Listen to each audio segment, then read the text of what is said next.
அனைவருக்கும் இனிய வணக்கங்கள். இத்திருக்கோயிலானது கோவை மாவட்டம் தென்புற பகுதியில், அதாவது பாலக்காடு பொள்ளாச்சி மெயின் ரோடு சாலையில் உக்கடம் பஸ் ஸ்டாண்ட் அருகில் பெரியகுளை ஏரியில் கோயிலானது அமைந்துள்ளது. சுமார் 500 ஆண்டுகளுக்கு மேல் பழமையானது இந்த தெய்வம். மதகடி கன்னிமார் என்பது இந்த அம்மனுடைய பெயர். இந்த அன்னையானவள் சுமார் 500 ஆண்டுகளுக்கு முன்பு இந்த குளம்பட்டிய காலத்தில் இங்கு எழுந்தருளி இருந்ததாக வரலாறு சொல்லப்படுகிறது. அதே நேரத்தில் இங்கு ஒரு மதகு இருக்கிறது. அந்த மதகை காப்பதற்காக அன்னை இங்கு எழுந்தருளி இருப்பதாகவும் எங்கள் முன்னோர்கள் எங்களுக்கு கதைகள் மூலம் சொல்லி இருக்கிறார்கள். தென்புறத்தின் காவல் எல்லை காவல் கோவை மாவட்டத்தின் தென்புற எல்லை காவல் தெய்வமாக இருப்பவளும் இந்த அன்னையே தான். அவள் கோவை மாவட்டத்தில் எழுந்தருளி இருக்கின்ற கோணியம்மன், தண்டுமாரியம்மன், லட்சுமி நரசிம்மர், கோட்டை ஈஸ்வரர், இப்படி பல தெய்வங்கள் இங்கே எழுந்தருளி இருக்கிறார்கள். அந்த தெய்வங்களுக்கெல்லாம் தென்புற எல்லை காவல் தெய்வமாக இருப்பது இந்த அன்னையே. பல 100 வருஷங்களுக்கு முன்னாகவே இந்த அன்னை எழுந்தருளி இருக்கிறார்கள். சப்த மாதர்கள், மதகடி கன்னிமார் என்பது இந்த அன்னையினுடைய பெயர்.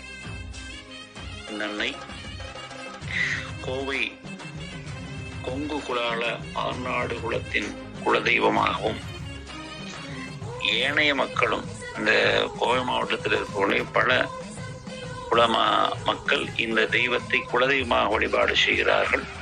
குறிப்பாக நிர்வாகம் மற்றும் கோயில் பராமரிப்பு அனைத்தும் குலால மக்களால், ஆர்நாடு குலால மக்களால் இந்த தெய்வம் காக்கப்பட்டு வழி வழியாக, வம்சாவளியாக குலதெய்வ வழிபாடும் வழி வழியாக இந்த வழிபாடுகளும் தொடர்ந்து நடைபெற்று கொண்டு வருகிறது. இந்த மதகடி கன்னிமாரம்மன் திருக்கோயில் மாதந்தோறும் அமாவாசை நாளில் சிறப்பு அபிஷேக அலங்காரமும், பௌர்ணமி நாளில் சுதர்சன ஹோமம் நடைபெறுகிறது. பல பக்தர்கள் இக்கோயிலில் வந்து தரிசனம் செய்கிறார்கள். கன்னிமார் தெய்வமானது எல்லா ஊர்களிலும் எல்லா கோயில்களிலும் இருக்கும்.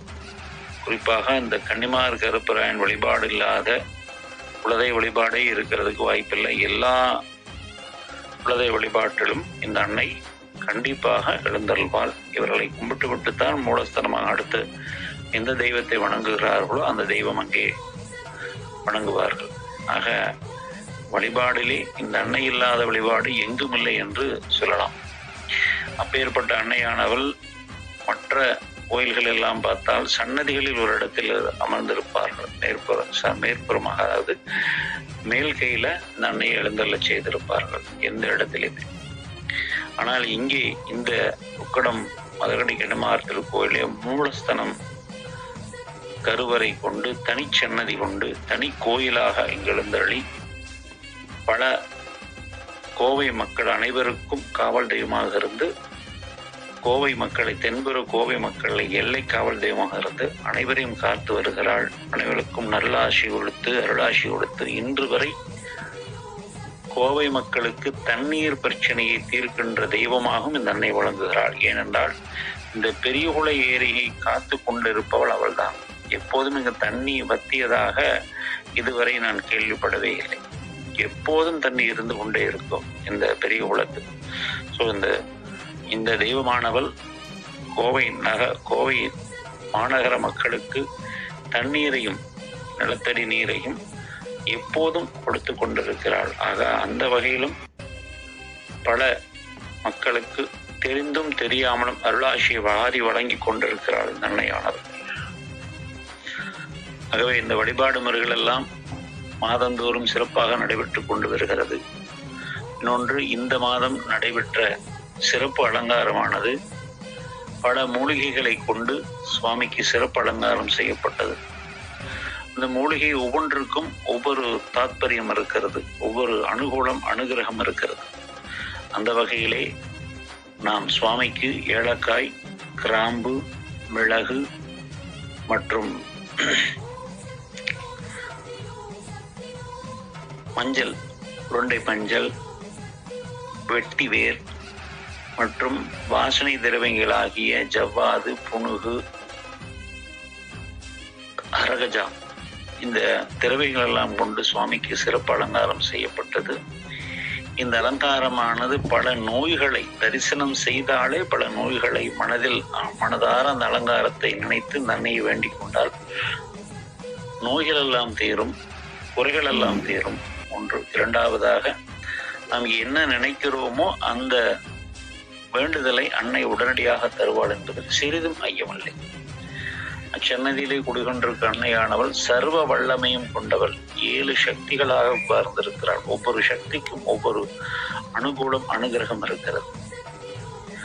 அந்த அன்னையானவள் பல 100 வருஷங்களாக இருந்து தரிசனம் கொண்டு இருக்கின்ற அந்த அன்னையானவள் தேவி ஆத்மிகத்தில் அன்னை பராசக்திக்கு துணை கொண்டு இவர்களெல்லாம் எழுந்தருளியதாக தேவி ஆத்மிகம் கதையில் சொல்லப்படுகிறது. மகிஷாசுரனை வதம் செய்வதற்கு இந்த அன்னை எழுந்தருளச் செய்திருக்கிறார்கள். இந்த தெய்வத்தை வணங்கினால் சகல தெய்வங்களையும் வணங்குவதாக ஐதீகம் என்று சொல்லப்படுகிறது.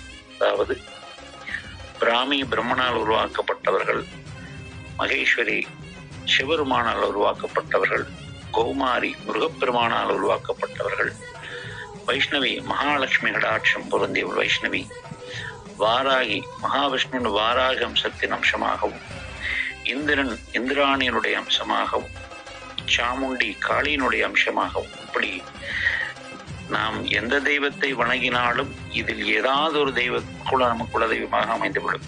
அதுதான் நிசப்தமான உண்மை. அதனால்தான் எல்லா கோயில்களிலும் இந்த சப்தமாதர்கள் இல்லாத வழிபாடு இருப்பதற்கு வாய்ப்பில்லை. ஆகவே இந்த அன்னையை வணங்கி பல நன்மைகளை பெற்று வாழலாம் என்பதில் சிறிது மையமில்லை. எளிமையான வழிபாடு முறைகள் எல்லாம் இங்கே செய்யப்படுகிறது. நமக்கு என்ன வேண்டுதல் இருக்கோ அதையை 7 இளநீர் வைத்து வழிபாடு செய்தோமேயானால் நாம் என்ன நினைக்கிறோமோ அந்த வேண்டுதலை அன்னை எளிய முறையில் நடத்தி கொடுப்பாள் என்பதில் சிறிது மையமில்லை. இது மாதிரி நிறைய வழிபாடு முறைகள் எல்லாம் அங்கே நடைபெற்று கொண்டு சிறப்பான பூஜைகள் எல்லாம் நடைபெறுகிறது. இந்த அன்னையை தரிசிக்க விரும்புபவர்கள் அமாவாசை மற்றும் பௌர்ணமி நாளில் வந்து தரிசனம் செய்தால் பல நன்மைகள் கிட்டும் என்பதிலையும் இல்லை. ஆகவே இந்த சேனலை பார்க்கின்ற அத்தனை பெருமக்களும் இந்த அன்னையின் அருளாசியை பெற்று எல்லோரும் வாழ்வாங்கு வாழ வேண்டும் என்று அருள்மிகு மதகடி கன்னிமார் தாயை வேண்டிக் கொள்கிறோம். ஹரி ஓம்.